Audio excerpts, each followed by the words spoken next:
लड़के ने अपनी मां पर पेशाब किया और फिर अगले दिन उसकी मां के पीछे एक अनोखा फूल निकल आया। और भी विचित्र यह कि उसे अपने चेहरे पर दाढ़ी आने की प्रतीति हुई, साथ ही उसके दांत भी कुछ अधिक नुकीले हो गए। मैरी ने इन बदलावों की पहले अनदेखी की, लेकिन जल्दी ही उसे एहसास होने लगा कि वह कुत्ते के रूप में धीरे धीरे बदल रही थी। उस दिन उसने अपने बेटे को खेलने के लिए पार्क में ले गई। आश्चर्यजनक रूप से कुत्तों का एक झुंड उसके पास तुरंत एकत्रित हुआ, जैसे वे अपनी प्रजाति को पहचान गए हों और वे सभी बड़े आत्मीय थे। मैरी इससे बहुत खुश हुई और अपने बेटे के साथ कुत्तों के साथ जमीन पर खेलने लगी। उसे पता नहीं था कि उसके चेहरे पर धीरे धीरे जानवरों में मिलने वाले फूल निकल रहे थे।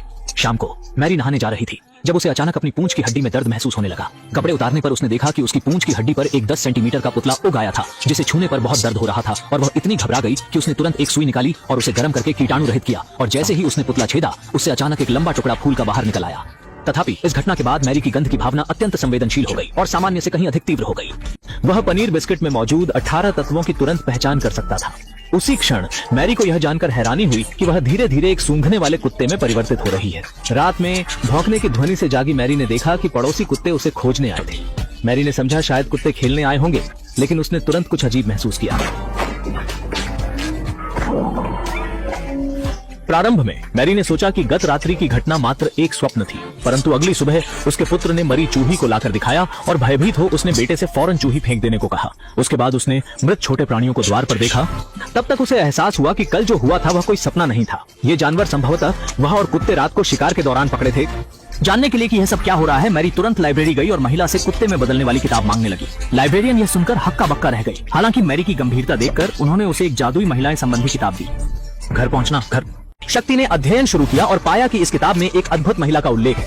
ये महिलाएं बच्चे पैदा करने के बाद अपने घोंसले बनाती हैं और समय के साथ एक स्वतंत्र पक्षी में बदल जाती हैं। लेकिन वह यह पढ़ते पढ़ते अचानक एक माया जाल में फंस गया। उस माया जाल में वह खुद को एक विशाल पक्षी के रूप में पाता है जो पेड़ों में रहता है और आकाश में स्वतंत्र रूप से उड़ सकता है। इस समय पर मारी को अद्वितीय शांति महसूस होती है, परंतु अगले ही क्षण उसके बेटे की आवाज उसे वास्तविकता में खींच लाती है। बेटे के भूखे होने की जानकारी मिलने पर मारी ने जल्दबाजी में उसे बाहर के रेस्टोरेंट में ले जाकर खाना खिलाया, परंतु जब वे खाना खा रहे थे लकड़ी के बर्तन अचानक टूट गए। लेकिन मारी ने वेटर से नए बर्तन नहीं मांगे और हाथों से खाना खाने लगी। उस प्रसंग में मारी अपनी जैविक प्रवृत्ति का उत्सर्ग कर रही थी। बड़े बड़े ग्रास लेकर कुत्ते के समान ध्वनि करने लगी।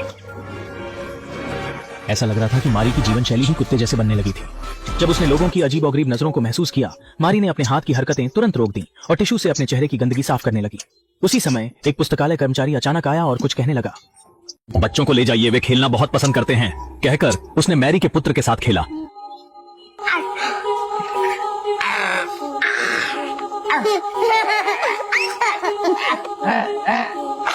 इस प्रकार मैरी का चेहरा खिल उठा।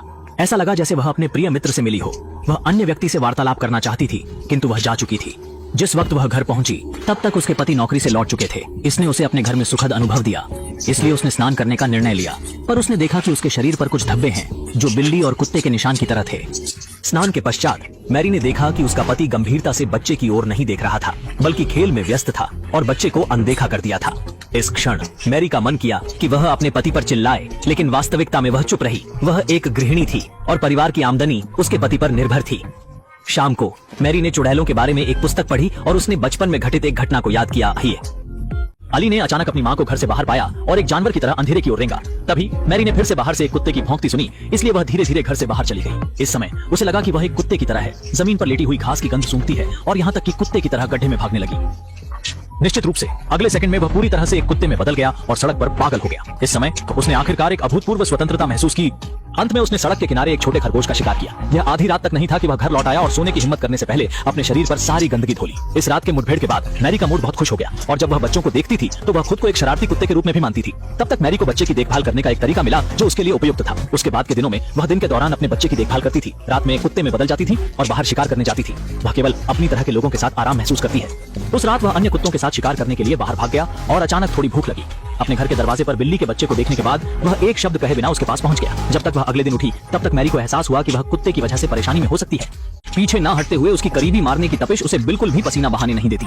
लेकिन जब वह घर के दरवाजे पर पहुंची तो देखा उसके पति की पसंदीदा पालतू बिल्ली वाकई मर चुकी थी। महिला बस अनजाने में पति की प्यारी पालतू बिल्ली को मार बैठी और पति तुरंत ही गुस्से में आग बबूला हो गया, क्योंकि वह बिल्ली उसकी जान से प्यारी थी। पति ने मरियम से पूछा कि उसने ऐसा क्यों किया और कहा कि अगर उसे बच्चों की देखभाल में दिक्कत होती है तो वह उससे मदद मांग सकती थी। यह बात मरियम को इतनी चुभी कि वह गुस्से में आ गई। वह ना तो कभी खेल पर ध्यान देता, न ही उसके किसी काम में हाथ बंटाता। जब मैंने अपना कलाकार करियर छोड़ा तो आपके कहने पर, ताकि आपको बाहर अपनी पहचान और सफलता मिल सके। मैंने अपने समय और सपनों की बलि चढ़ा दी, घर का सारा काम भी संभाला, फिर भी यह सब काफी नहीं था। बस अनजाने में आपकी प्यारी पालतू बिल्ली को मार बैठे। जैसे ही मरियम ने सुना कि पति ने कहा महिला को परिवार की देखभाल करनी चाहिए, तो वह बिल्कुल चुप हो गई। कुछ देर बाद उसने पति को तलाक देने का प्रस्ताव रखा, क्योंकि वह भी अपने समय और स्पेस की जरूरत महसूस करती थी। पति भी अब थोड़े शांत हो गया और उसने मरियम से पूछ लिया कि क्या उसे बच्चे पैदा करने का पछतावा है। इस पर मरियम ने नामे सिर हिला दिया, क्योंकि वह सिर्फ अब तक परवरिश और काम में संतुलन बिठाने का तरीका नहीं ढूंढ पाई थी। जल्द ही पति ने बच्चों को ले लिया और मरियम को विराम मिला। फुर्सत के क्षणों में उसने पुनः चित्रकारी आरंभ कर दी। समय निकालकर वह दौड़ लगाता और कसरत करता। उस समय मैरी को उसके जीवन का मूल्य समझ आ गया। परंतु पति के घर छोड़ने पर मैरी का स्वास्थ्य सुधारने लगा। वस्तुतः मैरी की कुत्ता बनने की आकांक्षा उसकी आंतरिक इच्छा का परिणाम थी, क्योंकि बच्चे की देखरेख ने उसे सीमित कर दिया था और वह एक स्वतंत्र कुत्ता बनना चाहती थी। समय के साथ उसके पति को भी बच्चे की देखभाल की कठिनाइयां समझ में आई। एक दिन वह बच्चे को नूडल्स खिला रहा था, परंतु बच्चे ने उन्हें फर्श पर फेंक दिया, जिससे घर अव्यवस्थित हो गया। यह सब देखकर उसने जमीन पर झुककर जल्दी से सफाई की। कुछ समय बाद मैरी की लगभग सारी पेंटिंग्स हो गई और उसने मातृत्व पर आधारित एक आर्ट एग्जीबिशन का आयोजन किया। इसमें उसने माओ की कठिनाइयों को कलात्मक रूप में प्रस्तुत किया। इन चित्रों ने कई महिलाओं के दिलों को छू लिया। प्रदर्शनी के बाद उसका पति आया और फौरन उससे माफी मांगी, क्योंकि उसे आखिरकार समझ आया कि बच्चों की देखभाल करना कितना कठिन है। कहानी के अंत में दोनों ने एक दूसरे को माफ कर दिया और फिर से साथ आ गए। इतना कुछ झेलने के बाद उन्होंने एक नई शुरुआत की।